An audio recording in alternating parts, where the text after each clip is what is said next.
Breaking news दोस्तों, China और भारत के बीच में फिर से एक ट्रेड वार छिड़ने वाला है। अभी अभी ब्रेकिंग न्यूज़ आई है कि चाइना भारत के खिलाफ WTO गया है, यह कहते हुए कि जो इंडिया की ईवी पॉलिसी है ना, वो WTO के नियमों के खिलाफ है। अब समझते हैं हुआ क्या है भाई। तो जैसा कि आप सभी को पता होगा कि भारत सरकार ने PLI production link incentive scheme जारी किया। उसमें ये कहा गया है कि आप अगर ईवी मैन्युफैक्चरिंग कंपनी है, जैसे टेस्ला है, जैसे जो महिंद्रा की BE, XE और XEV कंपनी है, और टाटा, इन सब को बढ़ावा देने के लिए भारत सरकार ने एक स्कीम लाई है। उसमें यह कहा गया है कि अगर आप कोई ईवी कंपनी है, आपको इंपोर्ट में छूट मिलेगा अगर आप 4,000 या 5,000 करोड़ के आसपास का इन्वेस्टमेंट भारत में करते हैं। इसको लेकर के चाइना में हो गया है विवाद। अब इस समय पर यह ईवी पॉलिसी को लेकर के विवाद क्यों खड़ा हुआ है? पहले तो हम लोग ये समझते हैं कि चाइना की जो ईवी मार्केट है ना, दुनिया की सबसे बड़ी ईवी मार्केट है। आज के डेट में वहाँ 60% से भी ज़्यादा कारें इलेक्ट्रॉनिक है, means electric vehicle, not electric vehicle. और वो इतना ज़्यादा कार प्रोड्यूस करती है कि खुद भी मतलब यूज़ नहीं कर पाती है। अब उसको चाहिए मार्केट, तो सबसे बड़ा मार्केट है उसके लिए यूरोप और अमेरिका आप सभी जो जानते होंगे, ऐसा ट्रेड वार लगा है कि मतलब कुछ भी एक्सपोर्ट करना चाइना के लिए, खासकर अमेरिका में, बहुत ही ज़्यादा मुश्किल हो गया है। और यूरोपीय यूनियन ने भी बहुत सारे प्रतिबंध चाइना की कंपनियों पर लगा रखे हैं, और भारत ने भी यह प्रतिबंध डायरेक्टली और इनडायरेक्टली चाइना पे लगा रखा है। जब से ये ट्रेड वार अमेरिका के साथ हुआ है ना, तो चाइना को अब नए मार्केट तलाशने होंगे।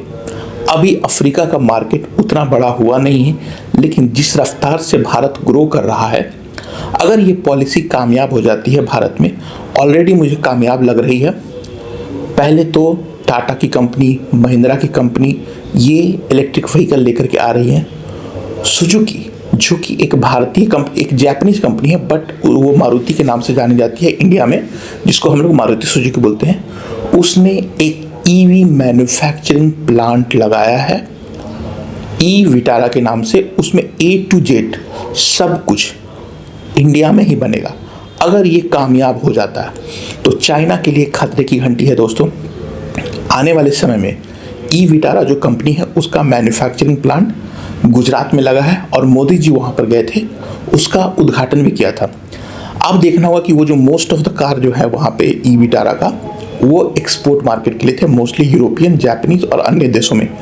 भारत में वो कब से लागू करते हैं ये देखने वाली बात होगी। बट जिस दिन मारुति ने अपना ईवी लॉन्च किया, समझ लो हर घर में इलेक्ट्रिक व्हीकल जाने लगेगा। और इस PLI स्कीम से कुछ कंपोनेंट हैं जो अभी भी चाइना में बनता है, और भारत सरकार अपनी तरफ से पूरा प्रयास कर रहा है कि बैटरी का टेक्नोलॉजी, रेयर अर्थ मटेरियल का टेक्नोलॉजी सब भारत में ही निर्माण हो, ताकि भारत को चाइना पे निर्भर ना रहना पड़े। क्यों नहीं रहना पड़े भाई?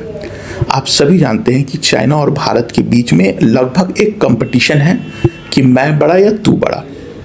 ऑब्वियसली अभी चाइना की इकोनॉमी थोड़ी बड़ी हो गई है, क्योंकि वो they have a better advantage, उनकी इकोनॉमी बड़ी है, बट उनकी इकोनॉमी में प्रॉब्लम भी बहुत ज़्यादा है, और इंडिया एक ग्रोइंग इकोनॉमी है। अब भारत अगर इस चीज़ को कैपिटलाइज कर लेता है तो चाइना के लिए डायरेक्ट खतरे, क्योंकि जो ईवी है ना, वो फ्यूचर का टेक्नोलॉजी माना जाता है।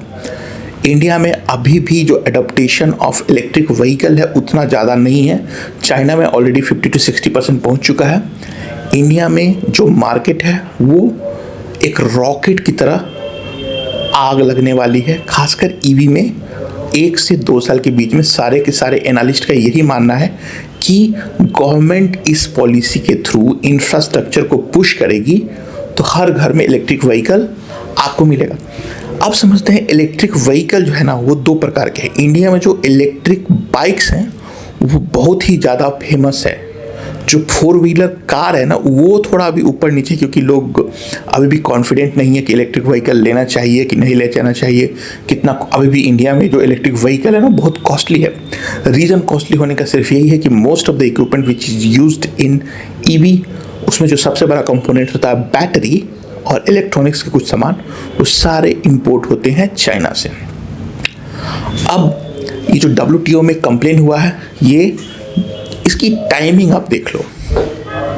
चाइना इंडिया को हर तरीके से अपने ऑर्बिट में लाना चाह रहा है, क्योंकि भारत और अमेरिका के बीच ट्रेड वार चल रहा है।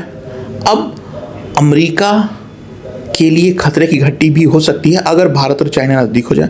मेरे अनुसार चाइना और भारत नज़दीक नहीं आएंगे, चाहे कुछ भी हो जाए, क्योंकि इंडिया के लिए अमेरिका ही सबसे अच्छा फ्रेंड हो सकता है।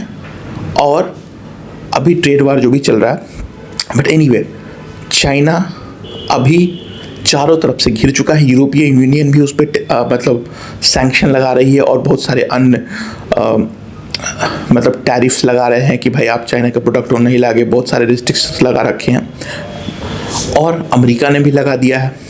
अब जो चाइना की ईवीज थी और कार मैन्युफैक्चरिंग थी मैक्सिको के थ्रू अमेरिका में जाती थी, उस पर भी प्रतिबंध लगने वाला है। तो अब भारत इस मुद्दे पे क्या करता है, ये WTO का मतलब खेल है, दोनों तरफ से आर्बिट्राज होता है, दोनों एक दूसरे के साथ मिल के बैठ के इसको कर लेंगे। WTO का आज की डेट में उतना इंपॉर्टेंस रह नहीं गया, क्योंकि सारे लोग अमेरिका के साथ व्यापार करते हैं, और अमेरिका का तो पता ही है, ना यूनाइटेड नेशन को मानता है ना WTO को मानता है। तो ये अगर आपको दोस्तों ये मेरा वीडियो पसंद आता है तो प्लीज़ आप लाइक कर सकते हैं, कमेंट कर सकते हैं और शेयर कर सकते हैं। अगर आप यहाँ तक पहुँच ही गए हैं तो कमेंट में लिख करके ये बताना ना भूलें कि भाई आपको वीडियो अच्छा लगता है तो क्यों लगता है, ख़राब लगता है तो क्यों ख़राब लगता है। Thank you.